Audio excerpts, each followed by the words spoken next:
వంకాయ సోయి కూర పెరుగు చట్నీ కావాల్సిన పదార్థాలు: పెద్ద వంకాయ 1, సోయి కూర పిడికెడు, వెల్లుల్లి తరుగు 2 చెంచాలు, పచ్చిమిర్చి తరుగు 1 చెంచా, పుదీనా కొంచెం, కొత్తిమీర కొంచెం, జీలకర్ర పొడి 1 చెంచా, శనగపప్పు 2 చెంచాలు, ఆవాలు 1 చెంచా,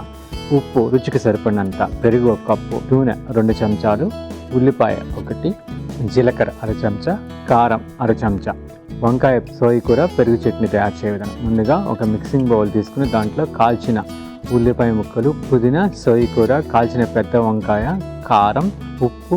జీలకర్ర పొడి వేసుకుని బాగా కలుపుకొని పెరుగు వేసి స్టవ్ ఆన్ చేసుకొని ప్యాన్ పెట్టుకొని కొద్దిగా నూనె, ఆ నూనె వేడిన తర్వాత ఆవాలు, జీలకర్ర, వెల్లుల్లి తరుగు, శనగపప్పు, పచ్చిమిర్చి తరుగు, సోయి కూర వేసుకుని కొంచెం మగ్గిన తర్వాత ఈ పోపుని మిక్సింగ్ బౌల్లో ఆల్రెడీ తయారుగా పెట్టుకున్నటువంటి వంకాయ మిశ్రమానికి వేసుకొని కొత్తిమీర వేసుకుని సర్వింగ్ బౌల్లో తీసుకుని పైనుంచి కొత్తిమీరతో గార్నిష్ చేసుకుంటే వంకాయ సోయి కూర పెరుగు చట్నీ తయారవుతుంది.